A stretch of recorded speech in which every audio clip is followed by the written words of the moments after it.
So I had my mic off during this recording, but to add some context, I ended up at the end of the map, well, like at the bottom. So instead of respawning like a baby, like a wuss, like a weakling, I decided to dig my way out using the moves I had. Those being Curse Strikes, Crushing Blow, and Divergent Fist. At first I tried using Black Flashes to get out, but then I realized that Divergent Fist's little explosion thing probably does more structural damage.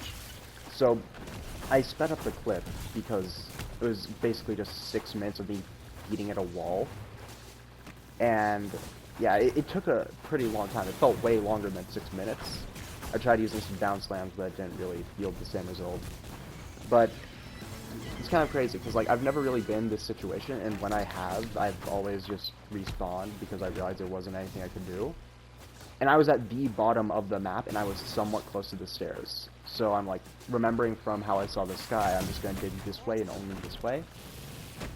And I think it went pretty well, because I just kept digging, and yeah, the cooldowns for everything but Curse Strikes feel pretty long for Vessel. Like, I don't know why, it just feels long.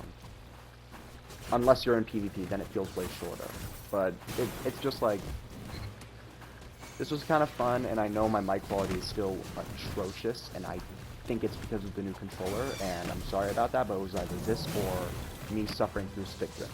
But now, instead of stick drift, I'm somewhat unable to type most of that. But yeah. By this point, I ended up getting really close to the edge. I could tell because I started hearing things way easier. And because the ceiling was there, I'm like, okay, so I'm near the ceiling.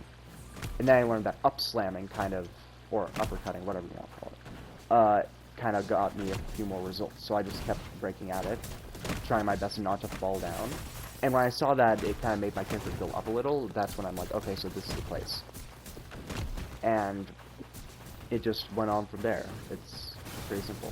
I decided to go into first person to stop all the jittering, but boom, I saw the outside. Like, I actually saw it, and I got some hope, but then a few seconds after, it kind of like reconstructed itself over me because no one was breaking at it, and it looked like I was going down, so I'm like, oh no. And then everything like trapped me, so I got really scared, like, no, this would have been so cool for like a video, which it is. And yeah, I just kept going at it because I realized that it was back to normal. And then one of the weirdest things happened in a few seconds. Like, this is how I knew I was about to be there. Just, I hit someone, and someone's now, like, near me. They were dug into the wall. And then, I hear my kill sound. See, I'm right there, but I can't just walk out because there's still stuff above me, and walking doesn't really do that. So I'm about, boom. See, the actual thing's like a 6 minute, but that's it. I just dug out from the end of the map, and you should definitely subscribe for that. That was so cool. I'm so sorry for not uploading. Please don't find where